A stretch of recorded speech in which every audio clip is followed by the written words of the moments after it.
नमस्कार दर्शकों, आप देख रहे हैं दूरदर्शन हिमाचल और मैं दामिनी भारद्वाज आपका बहुत बहुत स्वागत करती हूं हमारे आज के कार्यक्रम योग और जीवन में। दर्शकों, अपने इस कार्यक्रम में हम आपको बताते हैं कि एक हेल्दी लाइफस्टाइल आप कैसे अपना सकते हैं योग के साथ, और हर बार हम एक नए विषय के साथ आपके सामने उपस्थित हुए हैं। और आज का हमारा विषय है पेट की बीमारियों के लिए योग। तो आइए अपने इस कार्यक्रम को शुरू करते हैं और आज हमारे साथ मौजूद है कल्पना राज जी।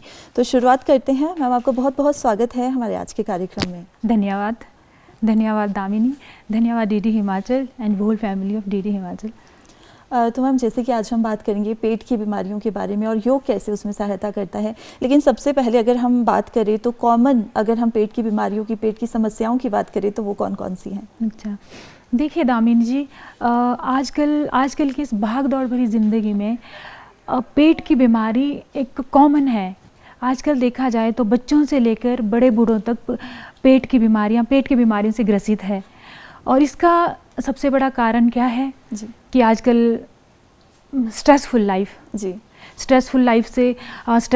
से आजकल देखो बच्चों को स्कूल जाने का स्ट्रेस है, और यूथ का आपका करियर का स्ट्रेस है, और बड़े बूढ़ों को अपने बच्चों का स्ट्रेस है। तो इससे जितना चिंताजनक लाइफ हम जीते हैं तो उसका सबसे ज़्यादा असर सबसे ज़्यादा प्रभावित हमारा पाचन तंत्र करता है। आजकल देखा जाता है कि कहते हैं कि हमारे शरीर का मस्तिष्क हमारे शरीर के प्रत्येक अंग को प्रभावित करता है, लेकिन जो हमारा पाचन तंत्र है ये हमारे मस्तिष्क को प्रभावित करता है। तो जब हमारा मानसिक स्वास्थ्य ठीक नहीं रहेगा तो हमारा शरीर कैसे ठीक करेगा? तो इस तरह आजकल देखा जाता है कि पेट की कितनी बीमारियां हैं, कॉमन बीमारियां हैं। जैसे आपने पूछा कि आजकल की लाइफ में पेट की कॉमन बीमारियां हैं, तो आजकल देखो अल्सराइटिव कोलाइटिस ये कॉमन देखा जाता है, और टीबी ये भी कॉमन है, और स्टोन तो आजकल हर किसी को है। आप देखते हैं gall bladder stone, kidney stone, और आपका गैस्ट्रिक प्रॉब्लम ये भी हर किसी को है। तो अनेक ऐसी बीमारियां हैं जो आजकल कॉमन है।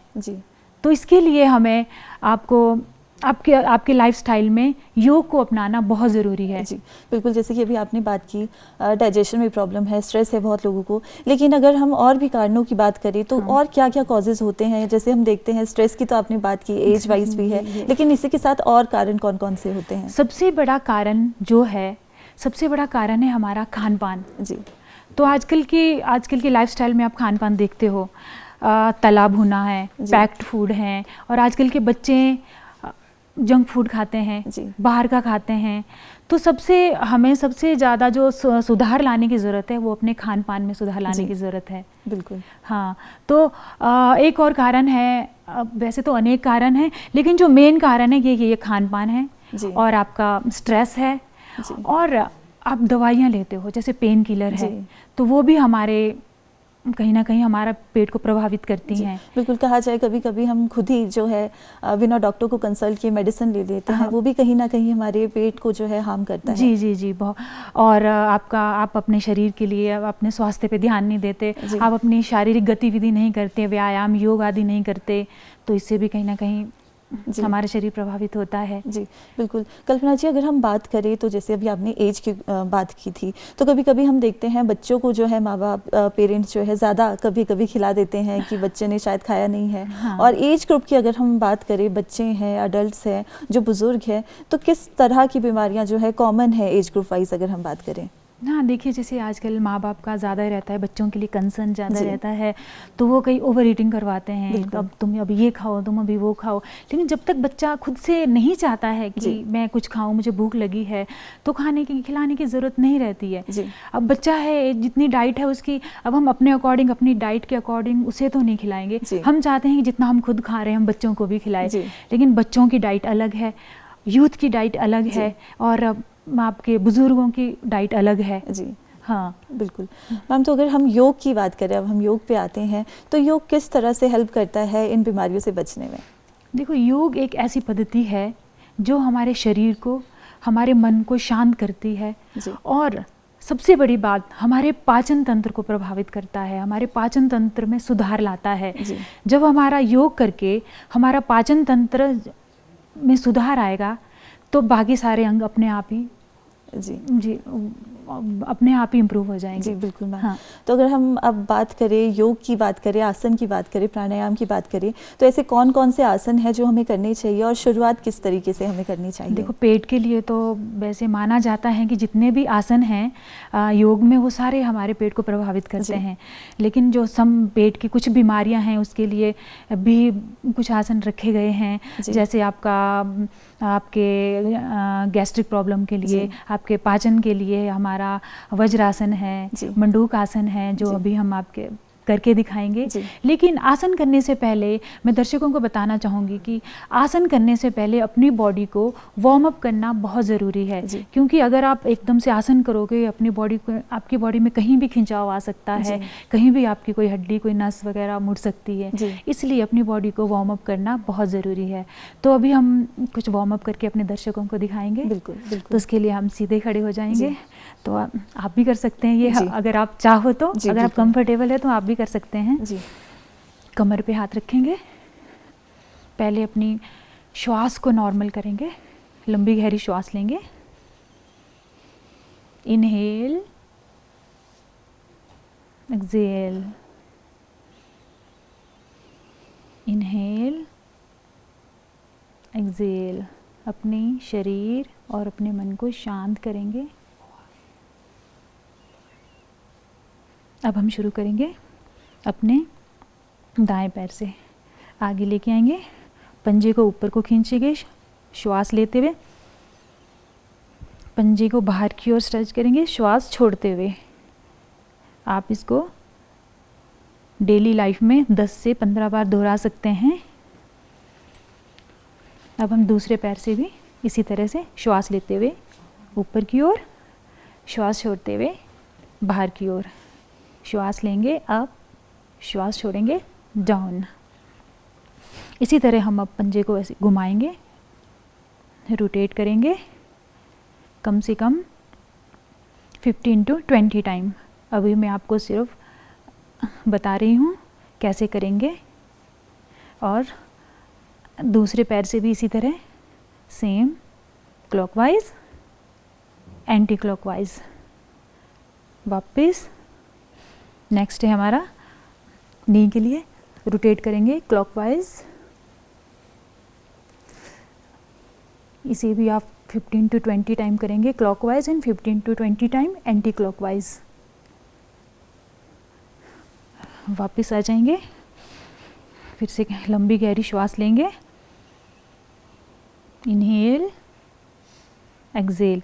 अब अपनी कमर को इस तरह से क्लॉकवाइज रोटेट करेंगे एंड देन एंटी क्लॉकवाइज।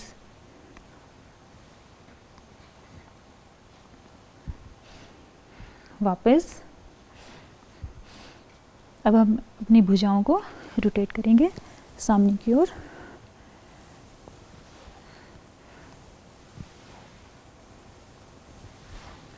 ये भी आप 10 to 15 टाइम कर सकते हैं and opposite side 10 to 15 time.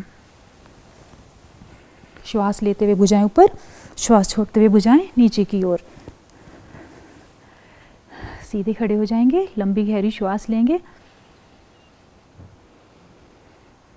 Shoulder पे हाथ रख लेंगे इस तरह, शोल्डर रोटेशन, और सामने से ऊपर की ओर आपकी कोहनियों को टच करते हुए श्वास लेते हुए ऊपर की ओर, श्वास छोड़ते हुए नीचे की ओर, श्वास छोड़ते हुए लेते हुए ऊपर की ओर, श्वास छोड़ते हुए नीचे की ओर। इसी तरह अपोजिट साइड। 1 2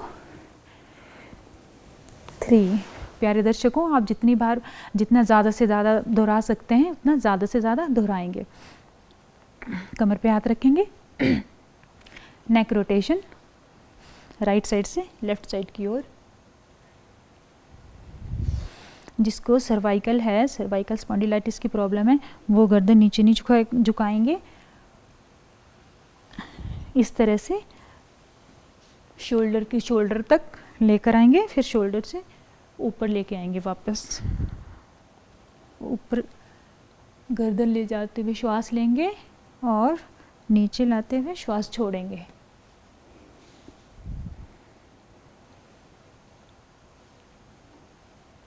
धीरे से वापस लंबी गहरी श्वास लेंगे।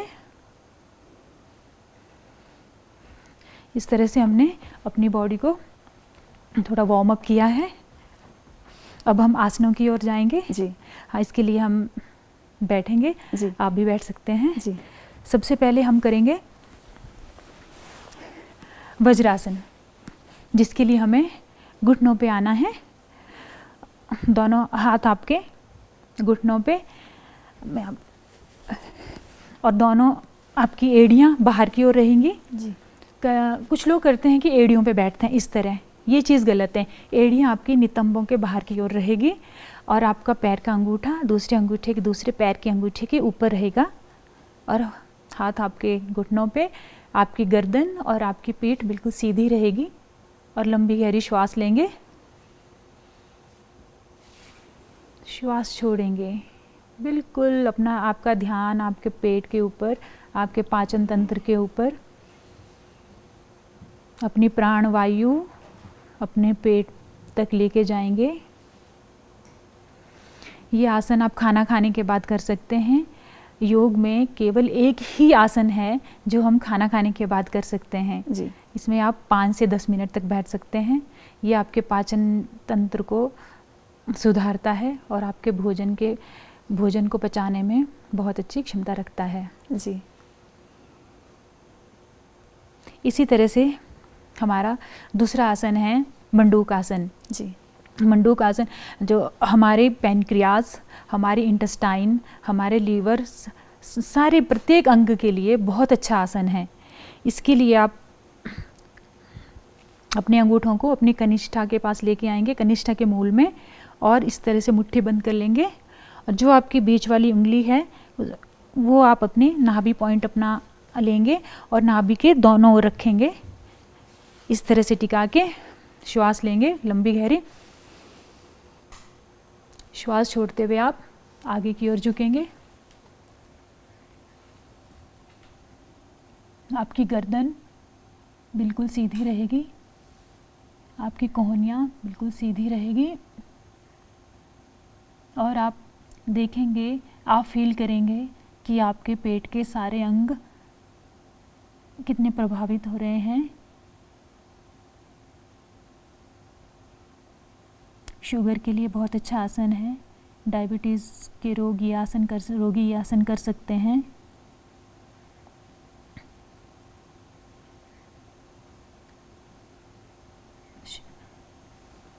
धीरे से वापस। डायबिटीज़ के लिए ये आसन बहुत अच्छा है। वैसे तो डेली लाइफ में करना ही चाहिए, लेकिन जिनको डायबिटीज़ है उनको ये आसन ज़्यादा से ज़्यादा करना चाहिए। जिनको पाचन तंत्र में प्रॉब्लम है, गैस्ट्रिक प्रॉब्लम है, उनको ये आसन कम से कम 5 से 6 बार दोहराना चाहिए। जी। कल्पना जी, कभी कभी ऐसे भी होता है कि लोग सुबह उठ के आसन करते हैं, लेकिन कभी किसी के पास समय नहीं होता है, वो शाम में आसन करते हैं, तो ये जो आसन है ये कब कब करना चाहिए? वैसे जो सबसे अच्छा समय है वो सुबह उठ के है आसन करने का। सुबह आपका ब्रह्म मुहूर्त में उठो 4 से 5 के बीच में, अपना फ्रेश होके, अपना नहा के, अपना पूजा पाठ करके आसन करेंगे तो सबसे ज़्यादा बेनिफिट देते हैं आपको। लेकिन अगर किसी को इतना टाइम समय नहीं दे पाते हैं, कोई होता है कोई उठ नहीं पाते हैं सुबह के समय में, शाम में करना चाहते हैं, कर सकते हैं, लेकिन आपको ध्यान रखना है कि आपने 3 से 4 घंटे पहले खाया हो, उस बीच में आपने कुछ नहीं खाया हो, आपका पेट खाली रहना चाहिए। जी बिल्कुल। तो हमारा अगला आसन है अर्ध मत्स्येंद्र आसन। वो भी हम बैठ के ही करेंगे। उसके लिए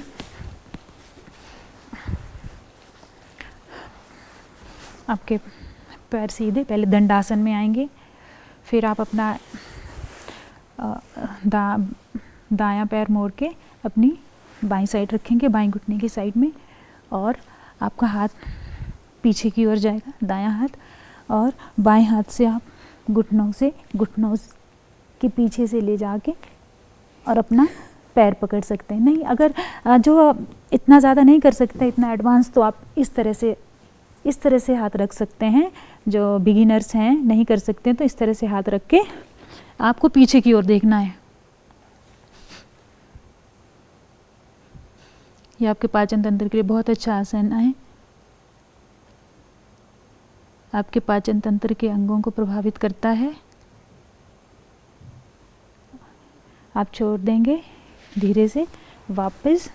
इसी तरह दूसरे पैर से भी आप करेंगे।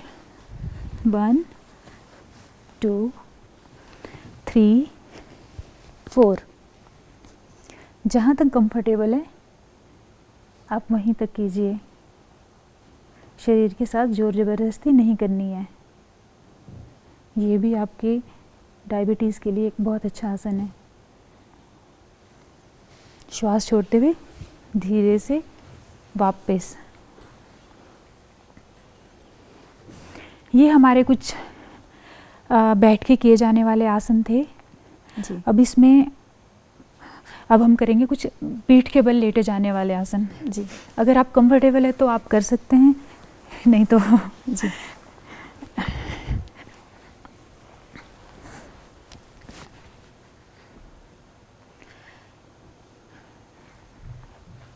अभी मैं करने जा रही हूँ पवन मुक्त आसन। पवन मुक्त आसन के लिए अपने घुटनों को इस तरह मोड़ेंगे,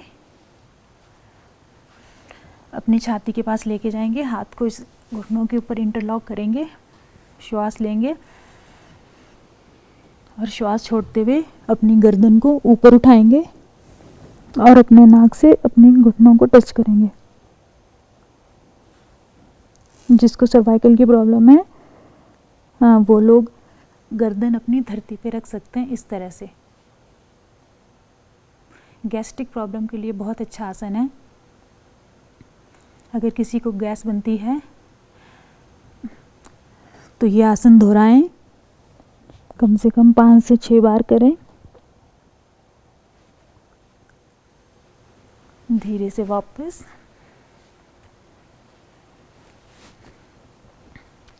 अगला जो हमारा आसन है वो है सेतुबंध आसन। इसके लिए भी दोनों पैरों को इस तरह से मोड़ेंगे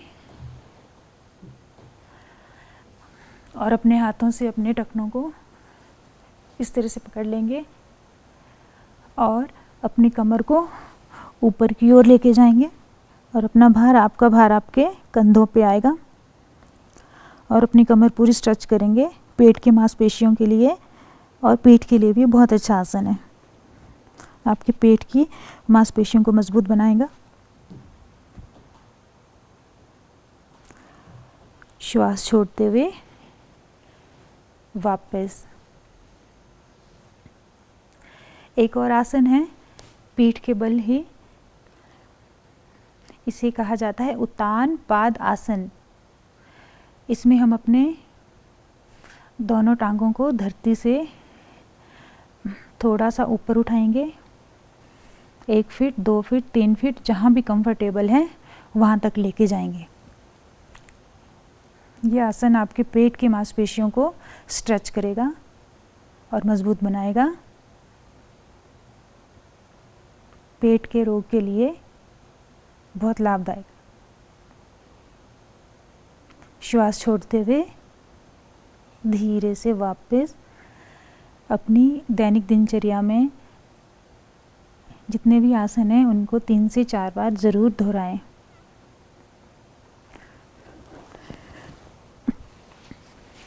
जी कल्पना जी, ये जो आसन हम कर रहे हैं जी, ये सुबह तो करनी चाहिए, लेकिन अगर हम बात करें तो किसे ये जो आसन है ये नहीं करना चाहिए? देखिए एक पवन मुक्त आसन मैंने बताया आपको। जी। पवन मुक्त आसन जिनके घुटनों में प्रॉब्लम है वो नहीं कर सकते हैं जी। और जिनको सर्वाइकल है वो भी आपका धरती पे रख के या अपने कोई पिल्लो विल्लो का सहारा, टॉवल का सहारा लेके कर सकते हैं। जी। एक मंडूक आसन है वो जिनकी सर्जरी हुई हो या आपका हर्निया अल्सर आपका ज़्यादा है तो आप डॉक्टर की प्रिस्क्रिप्शन से कर सकते हैं या नहीं कर सकते हैं। और सेतुबंध आसन मैंने बताया आपको। सेतुबंध आसन में भी यदि सर्जरी वगैरह है तो इन चीज़ों का ध्यान रखना होता है। जी।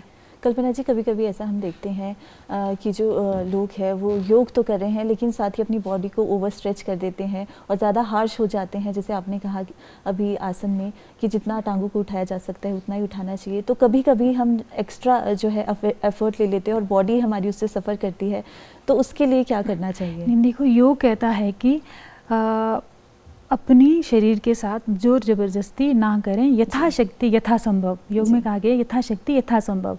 आप धीरे से योग स्टार्ट करो।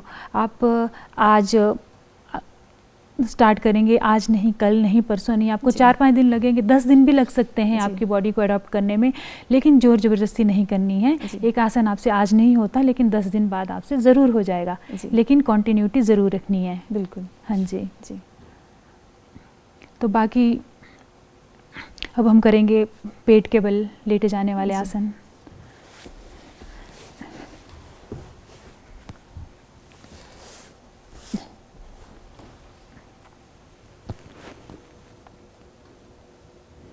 मैं अभी करने जा रही हूँ धनुरासन। इसके लिए हम सीधे धरती पे लेट जाएंगे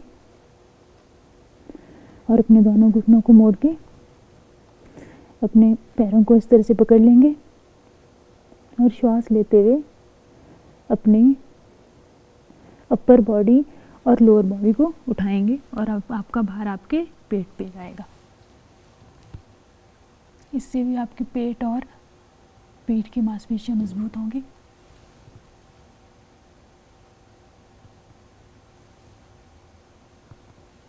श्वास छोड़ते हुए धीरे से वापस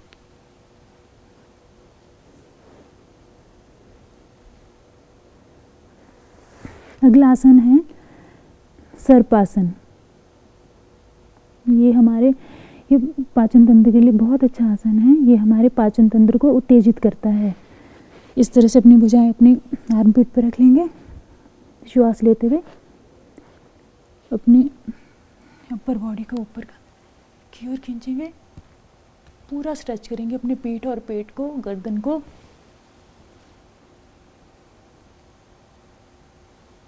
और अपने आसमान की तरफ देखेंगे,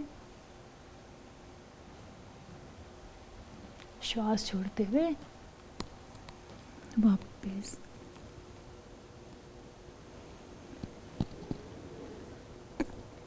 इसी आसन की एक अलग वेरिएशन है। हाथ आपके आर्मपिट पे, श्वास लेते हुए अपनी अपर बॉडी को नाभि तक उठाएंगे और आपकी कोहनियाँ आपकी कमर की ओर अंदर की ओर कसी हुई, दोनों पैर मिले हुए होल्ड करेंगे। श्वास छोड़ते हुए वापस।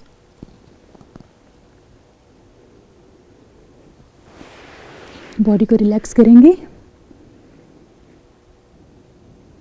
मकर आसन में हर एक आसन के बाद आपको अपनी बॉडी को रिलैक्स करना बहुत ज़रूरी है। 2-3 लंबी गहरी श्वास लें हर एक आसन के बाद।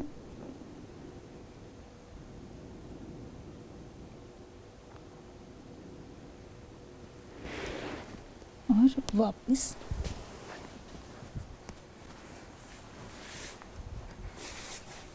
जी, कल्पना जी, कभी कभी हम देखते हैं जो लोग हैं वो सुबह सुबह उठ के कोई गर्म पानी पीता है, कोई शहद का वाला पानी पीता है, कोई नींबू वाला पानी पीता है।